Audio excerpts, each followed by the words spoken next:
Hi, Timid magazine. My name is Rosalind Chao. My name is Zine Tseng. We're the cast of Three Body Problem.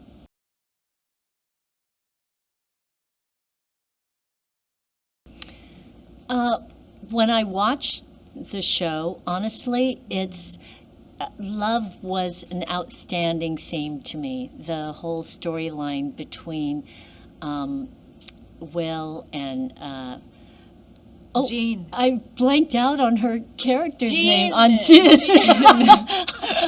I wanted to use their real names. But that storyline really did resonate, that when you are met with the end of life, the end of the world, whatever the end is, that's when people step up sometimes. And it's kind of sad that it takes that to make people step up and reach out to each other. So, But epic, though. Yeah. Their love. Their I love. got so angry with Jean when I watched her that she just missed everything Will does. I'm like, Jean, just turn it back around. I'm like, ugh. Yeah.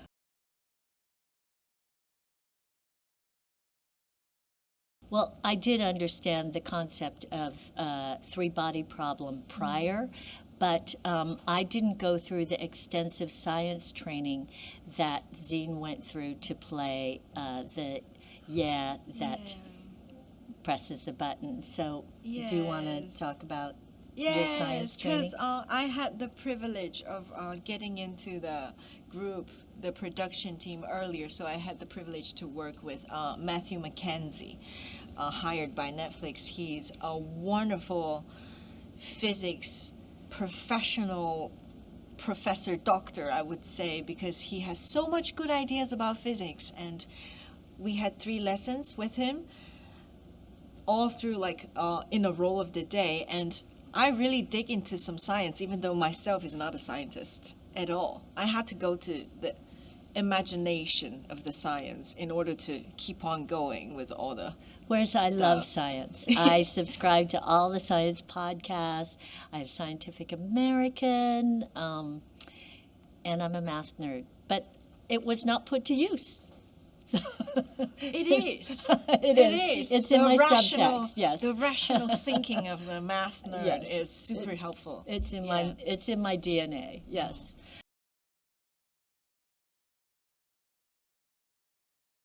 Challenges while portraying this character. Well, as far as the challenges go, the aging, I did the aging up on stage. I did a play at the National where I aged from 30 to 80, but that was a through line. This was entirely, I think, like 70-something years old. And, the process of the graying hair and the wrinkles and all that may have been the most challenging part, but we did have a laugh with the makeup department while they were doing it. But getting in that mindset of somebody who's older as well was, it was the challenge that excited me. As far as the mannerisms, I watched all of Zine's footage before I started the shoot, and I was able to observe her when I first met Zine on the mountain in Spain, and so I watched her walk, just to confirm some of the mannerisms that she had, and I did do Ross my studied homework. me I so studied carefully. Zine. That scared me somehow, because she was telling me, "I watch you, everything," and there is something I'm gonna put into use. I'm like, oh, what is that? Well, we only met for, this is the most time we've spent together. We really only had, 20 minutes yes. together? Yeah. For a coffee in the morning, yes, breakfast. Yes. She just joined in. She wasn't even eating with us, so I didn't even get to watch her eat. But I had a coffee for breakfast. yes, you had a at coffee least. for Of breakfast. course. But 20 minutes tops we Yes. spent together, yeah. We didn't talk nothing about the character. By the time I play Zine, she's gone through so many. By the I time was I play, almost rapping. by the time I play, she's got the character's gone through so many, changes in her mindset, in her development, and she's moved to London. Her accent has Right. changed. Everything has sort of I would like to say matured or blossomed. Yes. And I feel and like been when more I'm damaged. watching you, the power grows eventually into the being of the present days. Right. But at the same time, yeah, when Zine was playing her, has that immediate trauma that affects a person that might have softened by the time she gets older in some ways. So we kind Yeah. of did a little dance about that. That's what made it so much fun.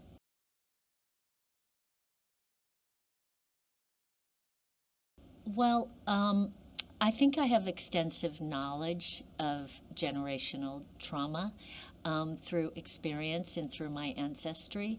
So it is something I'm very comfortable with portraying. It's something that's almost in my bones.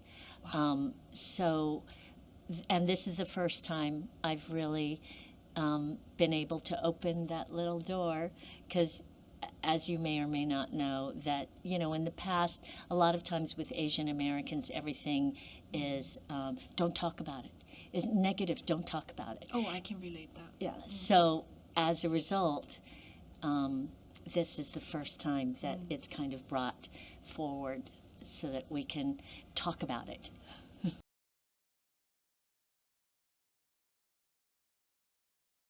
Oh yeah, the whole process is very rewarding because for me it's like a brand new story putting in front of my eyes, and it's life changing.